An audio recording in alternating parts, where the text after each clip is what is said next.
The rain hammered against the barn's metal roof like 1,000 tiny fists. David Hayes didn't look up from the irrigation system he was pretending to fix. 3 years on Verdun. 7, and he still couldn't get used to the sound. It reminded him too much of the night the raiders came.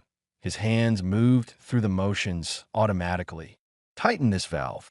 Check that pressure gauge. None of it needed fixing. The farm ran itself these days. But sitting in a house with nothing but silence and memories was worse than pretending to work. Something crashed in the back of the barn. David froze. His hand moved to the plasma cutter on his belt. Probably just the wind knocking over old equipment. Probably nothing. But on a frontier colony, probably nothing could get you killed. He moved between the storage containers, boots silent on the concrete floor. Another sound. Softer this time. Almost like breathing. Heavy breathing. The storage corner was dark. His flashlight cut through the shadows and landed on 2 pairs of eyes. They reflected the light like mirrors. Yellow and bright and terrified that David's breath caught in his throat. 2 creatures huddled against the wall. Scales covered their bodies, deep blue and green patterns that would have been beautiful if they weren't so dulled by dirt and injury. Wings pressed tight against their backs, torn membranes hanging loose. One was larger, maybe the size of teenage human. The smaller one couldn't have been more than child-sized, Drakenai. Dragonfolk? He'd seen pictures in settlement briefings. Dangerous predators, the warnings said. Keep away.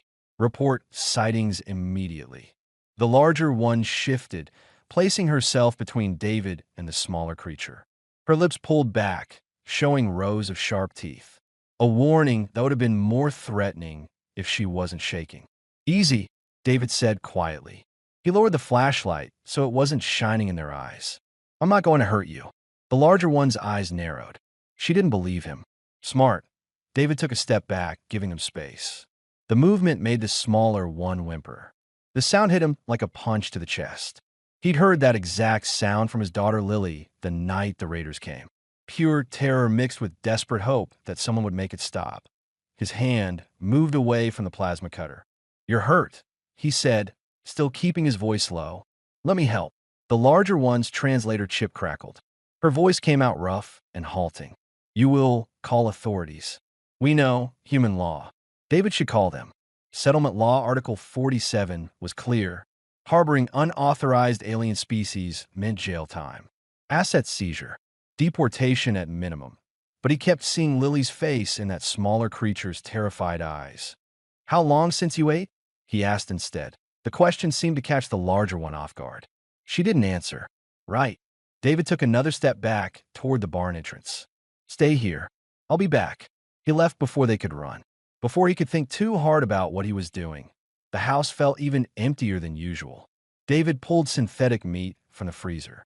The expensive kind he never bothered buying for himself. Grabbed the medical kit from under the sink.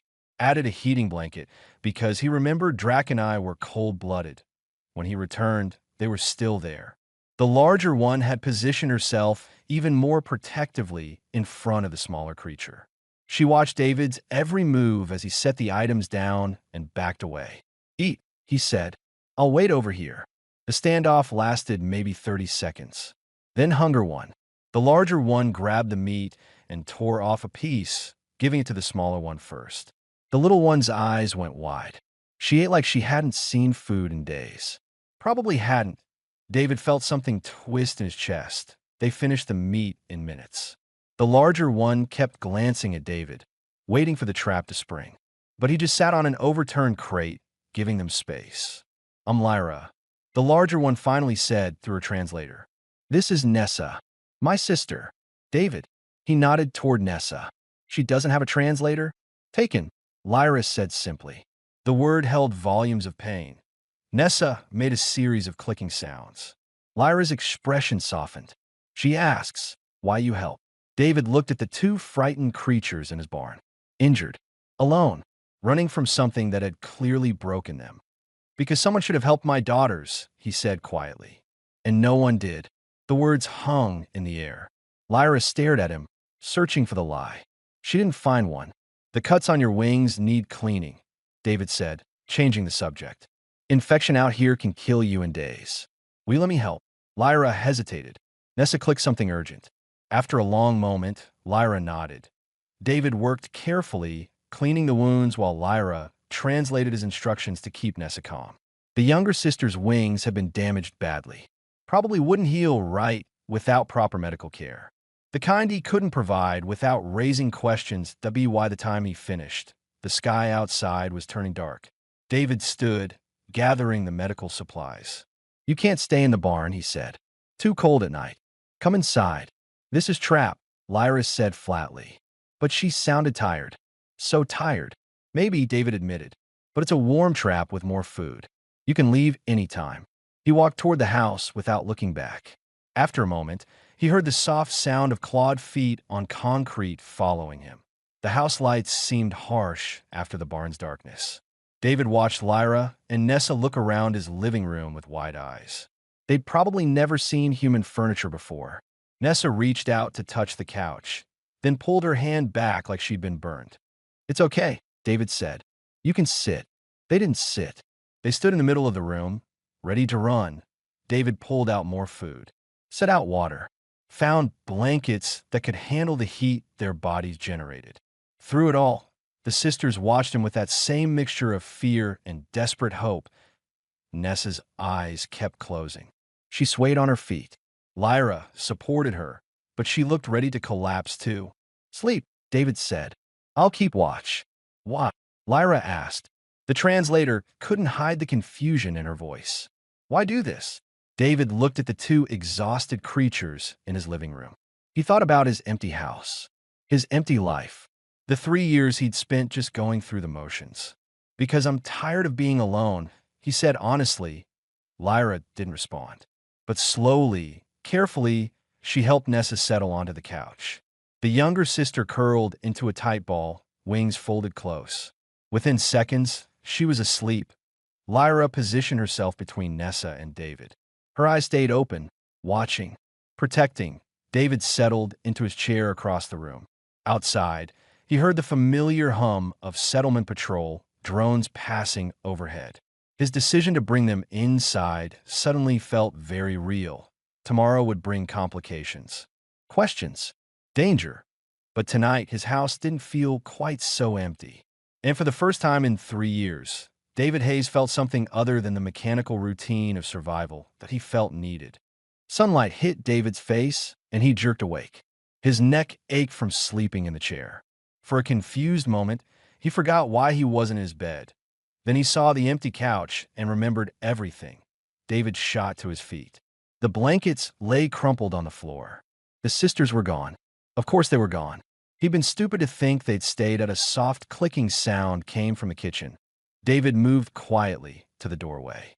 Nessa stood on a chair, reaching for the cupboard where he kept the dried fruit. Her wings spread slightly for balance. They looked even worse in daylight, the tears in the membrane stark and painful. Lyra appeared from the bathroom, still dripping water. She saw David and immediately moved between him and her sister, always protecting. "We will leave," Lyra said. Her translator made the words flat, but her posture screamed tension. "We only need small food. Then we go." "Where?" David asked. The question seemed to surprise her. "Away." "Away where?" "To the next settlement. They'll scan you at the border."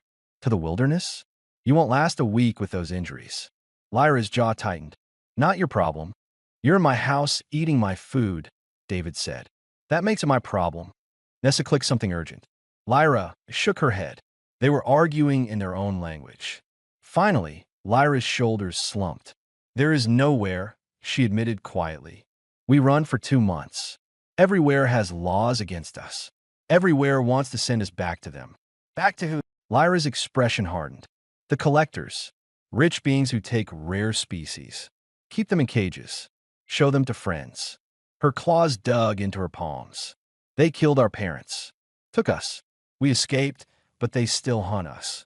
David felt cold anger settle in his chest. He'd heard about the collection rings. Everyone on the frontier had. The Galactic Council claimed they were working to stop it. But bureaucracy moved slow and collectors had money. "How old are you?" he asked. "I have 14 cycles," Lyra said. "Nessa has 9. Children." They were just children. Nessa climbed down from the chair, clutching a bag of dried fruit. She looked at David with those huge yellow eyes. Click something soft. She asks if you are angry. Lyra translated. David crouched down to Nessa's level. The movement made Lyra tense, but she didn't interfere. I'm not angry, he said gently. Eat whatever you want. This is your home now, too. Nessa's eyes went even wider. She looked at Lyra. More rapid clicking. She says we cannot stay, Lyra said. We bring danger. Settlement will find us. You will go to human jail. Maybe, David admitted. But I've got some time before the next compliance check. We'll figure something out. He stood and moved to the kitchen. Started making breakfast the way he used to when his family was alive. Eggs, toast, real coffee that cost too much but tasted like earth. The sisters watched him like he was performing magic. You have any other injuries I didn't see last night? David asked while he cooked. Lyra hesitated, then slowly lifted her arm. A deep gash ran along her forearm, already showing signs of infection. She'd hidden it under her scales. David bit back a curse. Medical kit. Now. He cleaned and bandaged the wound while Nessa ate her dried fruit one piece at a time, savoring each bite. Lyra winced, but didn't make a sound. Tough kid. This needs real antibiotics, David said. The kind I can't get without prescriptions. We know, Lyra said quietly. Is why Nessa wings will not heal right. Is why I get sick sometimes. David's hands stilled.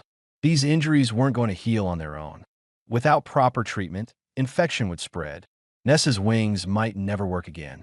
Lyra could develop sepsis. Okay, he said. New plan. I've got a friend who asks fewer questions than most. Used to be a medic. I'll see what I can do. Why? Lyra asked again. That same confusion in her voice. We are nothing to you. David looked at the two sisters. Lyra trying so hard to be strong. Nessa watching everything with frightened eyes. My daughters were 8 and 12 when the raiders came, he said quietly. I was at the settlement meeting. By the time I got home, it was too late. I couldn't protect them. Couldn't save them. He met Lyra's eyes. I can't change what happened to my family, but maybe I can change what happens to yours. Lyra stared at him. Something in her expression shifted. Not trust, not yet, but the beginning of possibility. Nessa clicked something. For the first time, it didn't sound afraid. She says you are a good human. Lyra translated softly that David's throat tightened. I'm just doing what anyone should do. No, Lyra said. Most humans would call authorities. Would be afraid. You are different.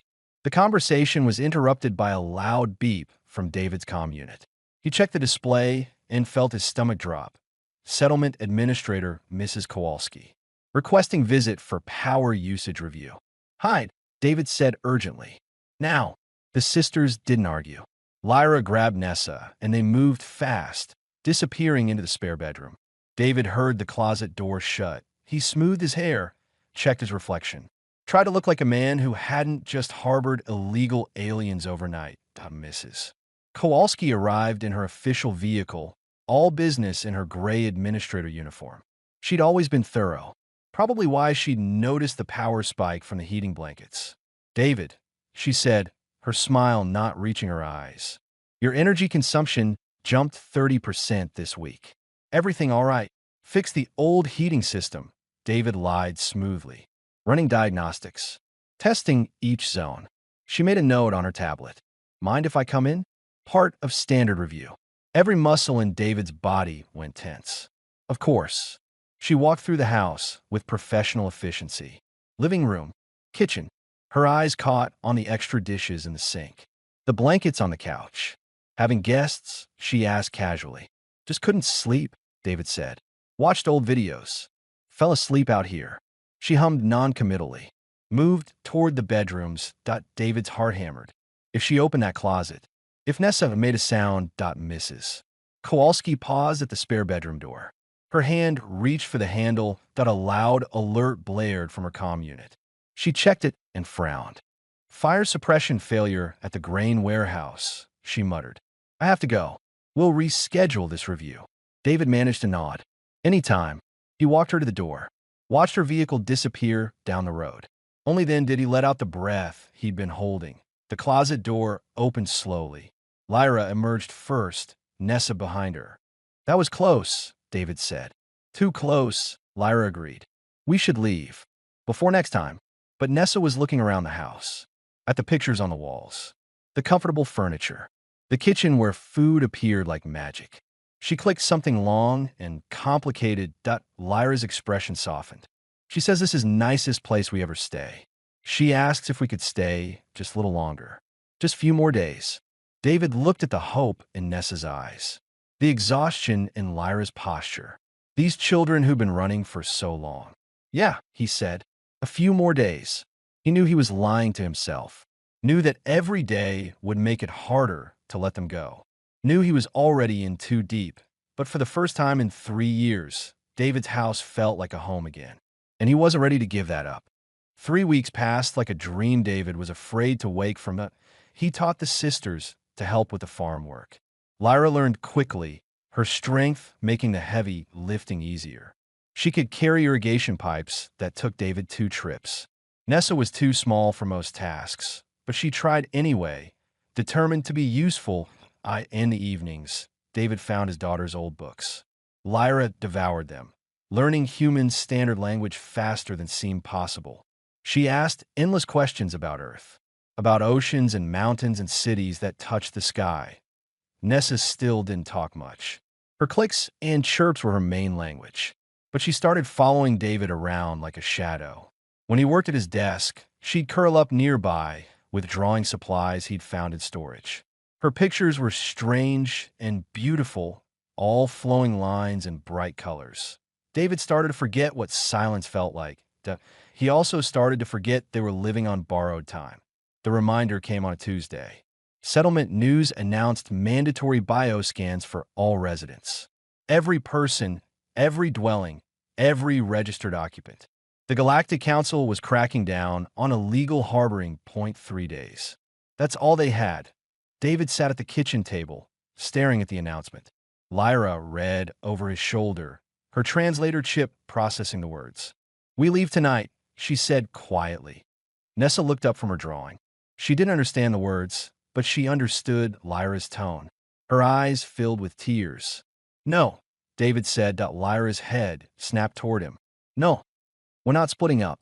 We'll leave together. David, you cannot. This is your home, your life. We already take too much. He looked at her, really looked at her. Somewhere in the past 3 weeks, she'd stopped being just a scared kid in his barn. Her scales had regained their shine. She smiled now, especially when Nessa did something funny. She started calling him by his name instead of just human. And Nessa, sweet Nessa, who'd started making sounds that were almost like humming when she was happy. Who'd drawn a picture of the 3 of them and stuck it on the fridge with magnets. You haven't taken anything, David said. You've given me more than you know. That night, David contacted his old military friend Patrick. The conversation was brief and coded. Patrick owed David his life from their service days. He didn't ask questions. Freight hauler leaves in 30 hours. Patrick's message came back. Destination, outer frontier. No passenger manifest required. Be at Dock 7. David started packing. Not much. Clothes. Credits converted to untraceable chips. His daughter's photo album. The picture Nessa drew. Lyra packed their few belongings in silence. Nessa watched everything with huge eyes, not understanding, but knowing something big was happening. Where we go? Lyra asked. Somewhere the council can't reach, David said. Frontier space. It's lawless out there. Dangerous. But nobody cares what species you are. You would leave everything for us. David zipped his bag closed. I already lost everything once. I'm not losing you too. Lyra's eyes went bright. She turned away quickly, but not before David saw her wipe them. The next morning arrived too fast. They loaded everything into David's transport vehicle in the dark. Nessa clutched her drawings like they were precious treasures. The drive to the starport took 2 hours. David's hands were steady on the controls, but his mind raced. Every vehicle they passed could be security. Every checkpoint could be the end. They made it through the agricultural zone, past the residential sectors. The starport appeared on the horizon, massive and sprawling. Then the checkpoint lights came on behind them. Stay calm, David said. Let me handle this. The security vehicle pulled alongside. Officer Reynolds. David knew him from settlement meetings. Good man, but thorough. Reynolds approached the window. His scanner beeped as it read David's ID. Bit early for a trip, Hayes, Reynolds said conversationally. Visiting a friend on the station, David lied. Medical supplies. His ship leaves in a few hours. Reynolds nodded. Then his scanner beeped again. His eyes narrowed. Heat signature in the back. 2 sources. Non-human temperature range. David's blood went cold. Reynolds' hand moved to his weapon. Step out of the vehicle. Look, I can explain. Now, Hayes. The rear door suddenly opened. Lyra stepped out, hands raised. Behind her, Nessa trembled. Don't hurt him, Lyra said. He only helps us. We force him. Lyra, no. David started. Reynolds stared at the 2 Draconi. His hand stayed on his weapon. For a long moment, nobody moved. Then Reynolds sighed. Damn it, Hayes, he muttered. He looked at Lyra and Nessa. Really looked at them. Saw the injuries. The fear. The way Nessa hid behind her sister. How old? He asked quietly. 14 and 9 cycles, Lyra said. Reynolds was quiet for another moment. Then he did something that shocked everyone. He put his weapon away. I've got kids, he said. If someone had hurt them, I'd want someone to help. He looked at David. The bioskin teams start tomorrow. After that, I can't look the other way. David found his voice. We're leaving. Today. Good. Reynolds walked back to his vehicle. Paused. There's a gap in checkpoint coverage at Dock 7. Equipment malfunction. Should last about 20 minutes starting now. He drove away without looking back. David didn't waste time questioning the miracle. They drove straight to Dock 7. Patrick was waiting with 3 crew uniforms. Suit up, he said. Once you're on board, you're part of the Wandering Star crew. Far as anyone knows, you signed on last port. The ship was old, but well-maintained. A freight hauler that had seen better days, but still flew straight. The crew was a mix of species, all with the hard look of people who'd seen trouble.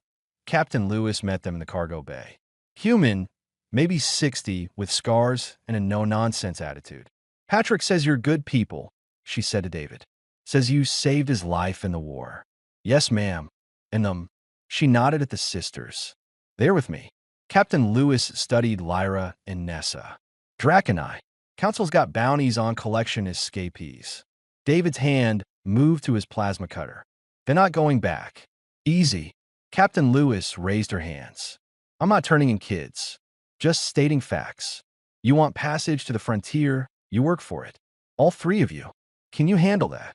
Yes, David said. What about them? Lyra stepped forward. I am strong. I learn fast. Nessa is small but smart. Captain Lewis considered this. Then nodded. Engineering can use someone who doesn't mind heat. And the galley always needs help. You'll earn your passage. The ship's engines began their startup cycle. David felt the vibration through his boots. Point of no return. Nessa clicked something worried. Lyra knelt beside her, speaking softly in their language. Nessa's expression shifted from fear to determination. She nodded. She says she is ready for adventure. Lyra translated. David smiled. Me too. The Wandering Star lifted off 20 minutes later. David watched Verdun, 7 shrink below them through a viewport. His home for 3 years. The place where he'd tried to bury his grief in routine and isolation. He didn't feel sad to leave it. Lyra appeared beside him. Nessa held her hand, pressed against her side. Thank you, Lyra said quietly. For everything. For choosing us. David looked at the 2 sisters. His throat felt tight. You're my family now, he said. That's what family does. They choose each other every day. Nessa made a sound that might have been a laugh. She tugged on David's sleeve and pointed at the stars ahead. So many stars. So much possibility. The 3 of them stood together, watching the galaxy open up before them, running towards something instead of away. Together. For the first time in years, David felt something he'd thought was lost forever, that he felt hope. Life aboard the Wandering Star settled into rhythms David hadn't expected. Lyra worked in engineering with a Terranian named Rula. The engine room ran hot enough to cook meat, but Lyra's heat-resistant scales made her perfect for the job. She learned to read the ship's systems like she'd been born to it. Rula took to calling her Little Flame and taught her things that weren't in any manual. Nessa helped in the galley. The cook, a human named Bernard, was patient with her lack of speech. He taught her through demonstration. Nessa learned to prepare meals for a dozen different species, each with different dietary needs. She worked quietly, efficiently, and Bernard said she had a gift for it. David handled maintenance. Fixing things was what he knew. Broken pipes, faulty seals, electrical problems. The ship was old and always needed something repaired. He kept his hands busy and his mind occupied. 3 weeks into the journey, everything changed. David was replacing a relay in Corridor 6 when the alarm sounded. Red lights flashed. The ship's automated voice announced calmly that they were being hailed by a Galactic Council patrol vessel. His blood went cold. He ran to the bridge. Captain Lewis was already there, her face grim. Patrick worked the navigation console, calculating options. Council ship arbitrator, Lewis said, demanding we heave to for inspection. Standard smuggling check. How long until we reach the frontier boundary? David asked. Patrick checked his screens. 22 minutes at current speed. But they'll overtake us in 10. Can we outrun them? Not without burning out the engines. Lyra burst onto the bridge, Rula right behind her. What happens if they board? Nobody answered. They didn't have to. Everyone knew. The sisters would be confiscated. David would be arrested. The Wandering Star's license would be revoked. We run, Captain Lewis decided. Full power to engines. Patrick plot the fastest course. Rula, get down to engineering and keep those engines from exploding. Captain, Rula said carefully. If we push this hard, the cooling system won't handle it. Core temperature will hit critical in 15 minutes. Then we've got 15 minutes to reach the boundary. The ship lurched as they accelerated. David grabbed a console for balance. Through the viewport, he could see the council ship gaining on them. Sleek, fussed, built for exactly this kind of chase. Lyra looked at Rula. The cooling system. Can I help? It's too hot down there, Rula said. Protective gear takes too long to put on. I don't need protective gear. Understanding dawned in Rula's eyes.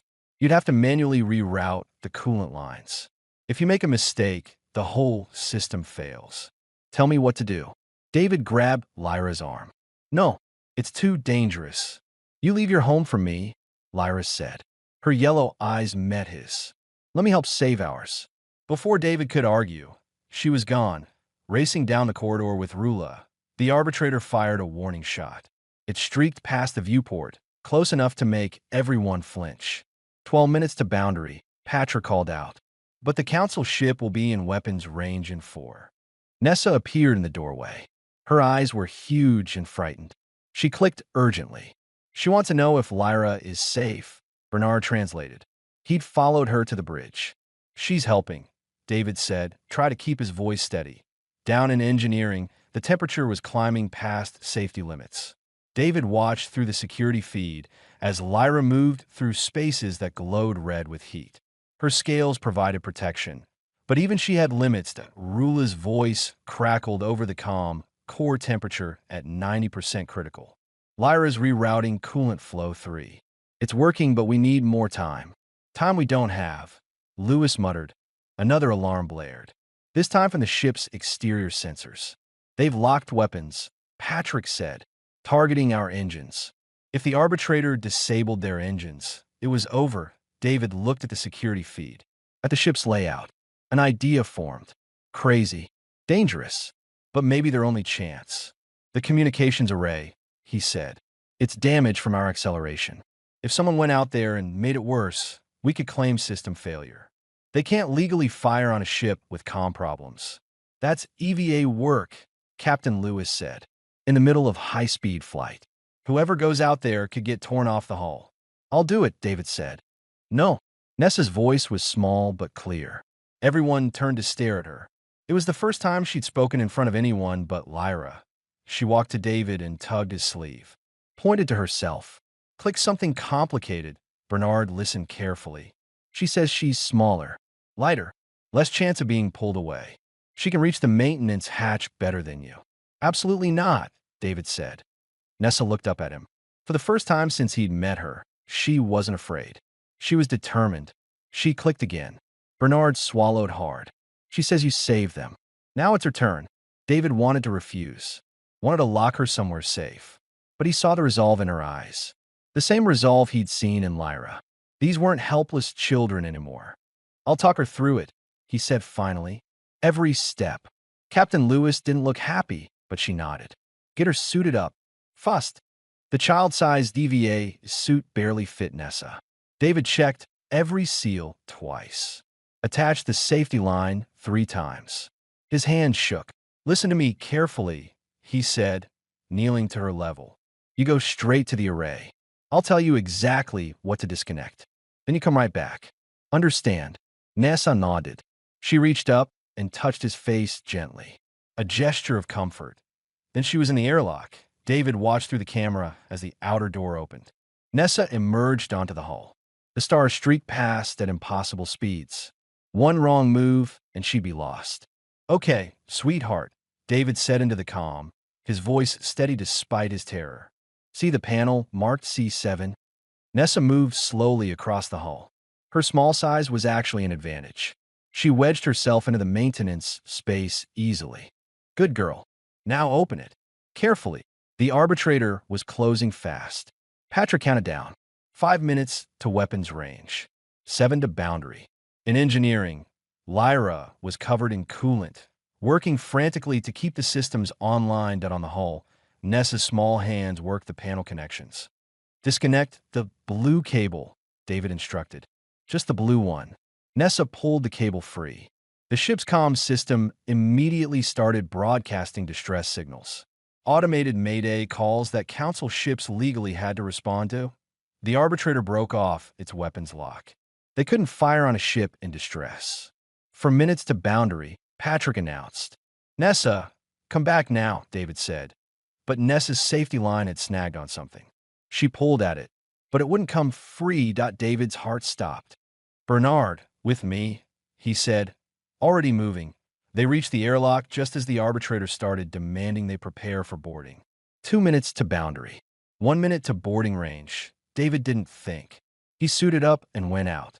The hull was a nightmare of wind and speed and stars. He clipped to Nessa's line and worked the snag free. Pulled her back toward the airlock. 30 seconds to boundary. Captain Lewis's voice crackled over his helmet. David got Nessa through the airlock door. Followed her in. The inner door sealed just as the ship crossed into frontier space. The arbitrator broke off pursuit. They had no jurisdiction beyond the boundary that they'd made it. David pulled off his helmet. Pulled off Nessa's helmet. She looked up at him, scales flushed with pride. Then she wrapped her arms around him and buried her face against his chest. David held her tight, his heart still racing. Don't ever scare me like that again. She clicked something. Bernard had followed them. He smiled. She says she wasn't scared. She knew you'd keep her safe. Down in engineering, Lyra emerged from the heat, exhausted but triumphant. Rula hugged her carefully, mindful of her overheated scales. That night, the crew celebrated. They'd escaped council space, made it to freedom. Captain Lewis raised a glass. To Lyra and Nessa, newest members of the Wandering Star crew. You've earned your place. The crew cheered. Lyra and Nessa stood together, looking overwhelmed. David watched them. His daughters. Because that's what they were now. Not by blood, by choice. By the bonds forged in crisis and trust they'd save the ship. And in doing so, they'd proven they belonged. Nessa clicked something to Lyra. Lyra smiled and translated for everyone. She says we're home now. This ship, these people, David, we're finally home. David couldn't speak past the lump in his throat. He just nodded. They were home. All of them. Together. New Horizon Station hung in space like a small moon. It was massive, carved from an asteroid and expanded over decades into a sprawling city. Lights sparkled from thousands of viewports. Ships docked and undocked in constant motion. This was frontier space. No council. No laws except the ones people agreed to follow. Perfect for those with nowhere else to go. The Wandering Star docked at Port 47. Captain Lewis had arranged temporary quarters for them, while David found something permanent. The station hummed with activity. Beings of every species moved through the corridors. Nobody stared at Lyra and Nessa. Here, Drac and I were just another face in the crowd. David felt tension he didn't know he'd been carrying finally ease. "Welcome to New Horizon," Patrick said, guiding them through the main concourse. "It's rough around the edges, but it's free. You make your own rules here." They found living quarters in Sector 12. Small but clean. 2 bedrooms, a common area, a kitchen. Windows looked out at the stars. It wasn't much that IT was perfect. Lyra immediately claimed the smaller bedroom for herself and Nessa. David took the larger one. They spent the first day making it feel like home. Nessa's drawings went up on the walls. David's photo album found a place on the shelf. Lyra arranged books she'd collected from the Wandering Stars library. David found work easily. The station's agricultural domes needed constant maintenance. His experience on Verdun 7 made him valuable. The pay was decent, enough to support them. Lyra enrolled in the station's educational co-op. It was informal, taught by whoever knew things worth teaching. She absorbed everything: engineering, ship systems, advanced mathematics. Her teachers were impressed. Nessa discovered art supplies in the station market. David bought her everything she wanted: paints, canvas, tools he didn't understand, but she clearly did. She transformed their quarters with murals, bright colors, flowing shapes. Other residents started asking if she'd paint their spaces too. For the first time in months, life felt almost normal. Then Nessa came home crying. David was fixing dinner when she burst through the door. Her scales were pale with distress. Lyra was right behind her, fury radiating from every movement. "What happened?" David demanded. "The Crimson Vault," Lyra spat. "The ship that took us. It's here, docked 3 ports down." David's blood went cold. "Are you sure?" "I know that ship," Lyra said. Her claws extended involuntarily. "I know the Valesian. Who owns it?" "Mordru. He collected us. Killed our parents."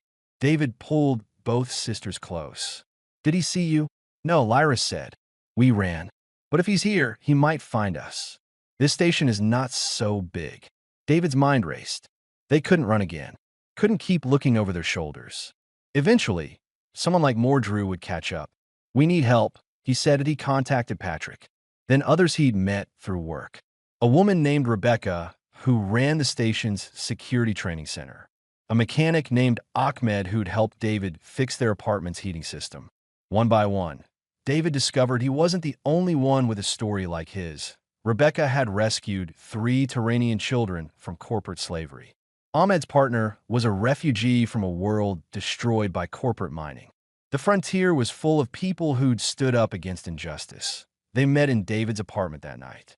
10 people who'd all fought to protect someone. "We can't kill Mordru," Rebecca said bluntly. "That brings investigators even here. But we can destroy his operation." "How?" David asked. "Information," Ahmed said.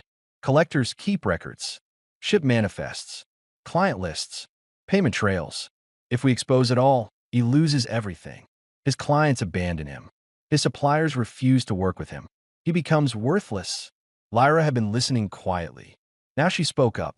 "I can get into his ship's computer system. I know Draconai encryption. I can break it."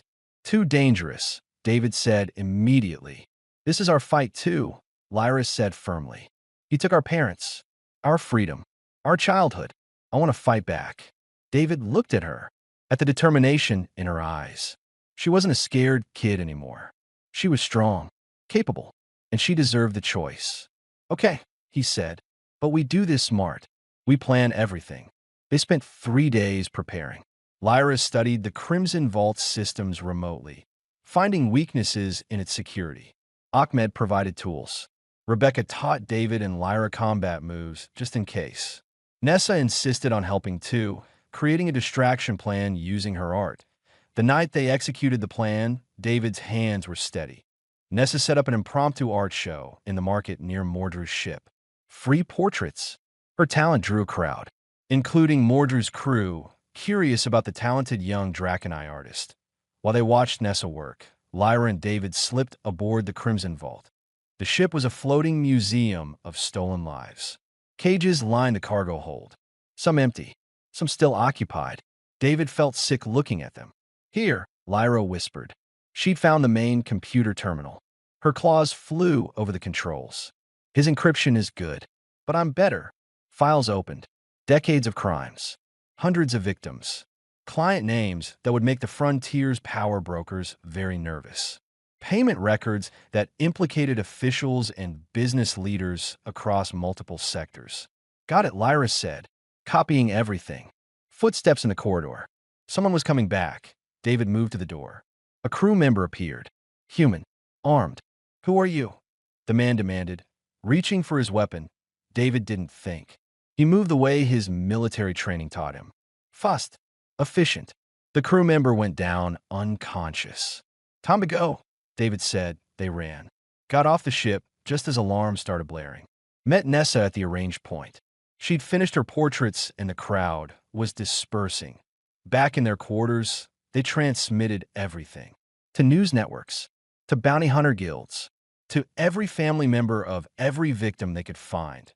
The response was immediate that by morning, Mordru's ship was surrounded. Bounty hunters, angry families, station security investigating on behalf of wrong parties. The Crimson Vault was impounded, its crew arrested. Mordru himself was dragged off the station in chains. But more than that, the data exposed an entire network. Other collectors, their suppliers, their clients. The whole system started collapsing. Hundreds of victims were found and freed. Families reunited. Justice, finally, for people who'd thought it would never come. The sisters watched it all unfold from their apartment window. We did this, Lyra said softly. We stopped him. You did more than that, Rebecca said. She'd come and check on them. You started something. People are talking. About fighting back. About protecting each other. Over the next weeks, more people came to David. Others who'd rescued someone. Who'd stood against injustice. Together, they formed something new. Haven House. A shelter for those fleeing persecution. A network of protection and support. David found himself leading it. He'd never planned to be a leader. But people trusted him. Looked to him for guidance. Lyra and Nessa became symbols. Proof that victims could become heroes. 1 month after Mordru's fall, the station tribunal called them in. David went prepared for anything. What he wasn't prepared for was what they offered. We'd like to grant you official residency, the tribunal leader said. A Turanian named Stone. Protected status under frontier law. And we'd like to offer you the chance to formalize your family. David blinked. Formalize? Adoption papers. Legal documentation. Making you officially their guardian under frontier law. David looked at Lyra and Nessa. They looked back at him with hope. Yes, he said. His voice was thick with emotion. Yes, I like that. The ceremony was small. Just their friend from Haven House. Captain Lewis and the Wandering Star crew. Patrick, Rebecca, Ahmed. People who'd become family in their own way. When the tribunal asked if David accepted responsibility for Lyra and Nessa, his answer was immediate. They're already my daughters. This just makes it official. Lyra cried. Actually cried, tears running down her scaled cheeks. Nessa wrapped herself around David and wouldn't let go. That night, in their quarters, David hung the adoption papers next to his daughter's photo album. Old family and new family. Different but equal in his heart. Papa, David. Nessa said softly. Her speech had improved so much. Yes, sweetheart. Are we safe now? Really safe? David pulled both sisters close. We're home. We're together. And we're surrounded by people who'll fight for us just like we fight for them. That's as safe as anyone gets in this galaxy. Lyra rested her head on his shoulder. That's enough. It was enough. More than enough. It was everything. 5 years changed everything. David stood in the main hall of Haven House, watching organized chaos. The facility now spanned 3 full sectors of New Horizon Station. 50 beds, medical wing, educational center, legal aid office, training facilities. What had started as a small shelter in his apartment had grown into something that helped hundreds. Rebecca ran the security division, training refugees in self-defense and survival skills. Ahmed managed the technical workshops, teaching practical skills. Dozens of volunteers kept it all running. And at the center of it all were the two sisters who'd started it. Lyra rushed past, carrying engineering diagrams and arguing with her supervisor over her shoulder. At 19 cycles, she was chief engineer on the frontier exploration vessel Pathfinder. She came home between missions, helping upgrade Haven House's systems and mentoring young refugees who showed technical aptitude that she'd grown tall and strong. Her scales gleamed with health. The frightened child who'd hidden in David's barn was gone. In her place was a confident young woman making her mark on the frontier. "David," she called out, "the new power regulators arrived. I'm installing them tonight before I ship out tomorrow." "You need sleep," David called back. "Sleep is for people who aren't trying to double our efficiency," she shot back with a grin. David smiled. Some arguments he'd learned not to WIN the education wing. Nessa taught art to a class of young beings. Her voice was clear now, though she still preferred clicks and chirps with family. Her murals decorated the entire station. People paid good credits for her work. She donated most of it back to Haven House. 8T14 cycles. She'd become the station's most sought-after artist. But she never forgot where she came from. Every refugee who arrived got a welcome drawing from her. Something personal, something that said they mattered. David watched her show a young Turanian how to mix colors. The child's parents had been killed in a mining accident. Corporate negligence. He'd arrived 2 weeks ago, silent and broken. Now he was smiling at the painting taking shape under his claws. "You're doing good work," a voice said beside David. He turned. Captain Lewis stood there, older now, but still sharp. The Wandering Star had retired from freight runs. Lewis now used it to transport refugees to safety for free. "We're trying," David said. "More than trying. You've built something real here. Something that matters." David looked around Haven House. At the people helping each other. At the refugees finding safety and purpose. At his daughters teaching and protecting and healing. "I had help," he said, his comm beeped. Station Tribunal requesting his presence. David excused himself and headed to the administrative sector. The tribunal chamber was quiet. Stone, the Turanian leader, waited with several other officials. "David Hayes," Stone said formally. "We have a proposition. I'm listening." The Galactic Council has issued blanket pardons for political refugees who fled during the collection crisis. Anyone harboring protected species is cleared of charges. You could return to council space. Live anywhere you want. David's first thought was of Verdun 7, his old farm, the quiet life he'd once lived. His second thought was of his daughters, of Haven House, of the community they'd built.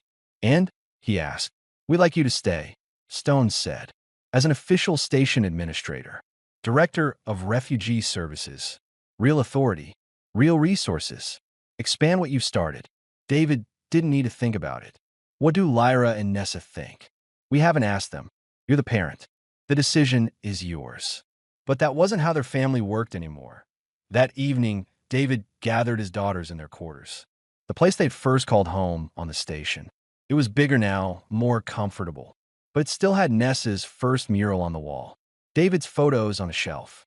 Lyra's engineering manuals scattered everywhere. "We could go back," David told them, "to regular space. I could get my farm back. You could go to proper universities. Have normal lives." Lyra and Nessa exchanged glances. "What's normal?" Lyra asked. "Safe," David said. "Predictable. Legal. Boring," Nessa added. Her translator made it sound flat, but David heard the humor. "We're needed here," Lyra said seriously. "The work we do matters. People depend on Haven House. Depend on us. You could have easier lives," David pressed. "Better opportunities." "We don't want easier," Lyra said. "We want meaningful." Nessa clicked something. Lyra smiled. "She says anywhere is home as long as we're together." David felt his throat tighten. "You're sure?" "Papa David," Lyra said gently. "You taught us that family protects each other, that we fight for those who can't fight for themselves. Haven House is our fight. This station is our home. Why would we leave?" David looked at his daughters. Why had they become so wise? Okay, he said. We stay. The celebration that night filled Haven House's common area. Word had spread fast. People brought food from a dozen cultures. Music played. Children ran between tables. Former refugees, now thriving members of the community, shared stories of their journeys. David watched it all. Lyra was explaining something technical to a group of fascinated engineers. Nessa was painting live, her art projected on the walls as she created it. Both of them surrounded by friends. By community, Patrick found David in the crowd. You did good, old friend. I just opened a door, David said. They did the rest. You gave them a chance. Gave all of them a chance. That's not small. Later, when things quieted, David found himself on the observation deck. The stars stretched out forever. Somewhere out, there was Verdun 7. His old life. His old family, that he pulled out his photo album. His biological daughters smiled up at him from frozen moments. Lily making faces. Sarah laughing. His wife Maria with her arm around them both. He'd always carry them with him. Always loved them. But he'd learned something important. Losing them didn't mean he couldn't love again. It meant he understood how precious love was. How important it was to protect it when he found it. The door opened. Lyra and Nessa joined him at the viewport. Remembering, Lyra asked softly. Always, David said, but also looking forward. The tribunal approved the expansion, Lyra said. 3 more sectors. Medical research wing. Educational partnerships with other stations. Nessa's starting an art therapy program, Lyra added. Using creativity to help traumatized refugees heal. David looked at them. His daughters. Not by blood, but by choice. By love. By the bonds forged through crisis and trust and everyday life. I'm proud of you, he said. Both of you. More than you know. Nessa hugged him. Lyra joined in. The 3 of them stood there, wrapped around each other, looking at the stars. Papa David. Nessa said, yes, thank you. For taking us in. For giving us a home. For choosing us. David's eyes stung. You gave me more than I gave you. You gave me a reason to live again. A reason to smile. A reason to believe in tomorrow. We gave each other everything. Lyra said simply. She was right. They had. Somewhere in the distance, a ship departed. Maybe carrying refugees to safety. Maybe carrying explorers to new worlds. Maybe carrying people searching for home. David and his daughters already had theirs. Years ago, 2 frightened sisters with nowhere to go had crashed into his barn. He'd taken them in, thinking he was saving them. But the truth was simpler and more complicated. They'd saved each other, built a family from loss and fear and hope, created something beautiful from broken pieces. And in doing so, they'd shown others it was possible. Love wasn't about replacing what was lost. It was about honoring it by choosing to love again. Family wasn't about blood. It was about who you fought for, who you protected, who made you want to be better. David Hayes had been a broken man with nothing left to live for. Then 2 dragon sisters gave him everything. They gave him family.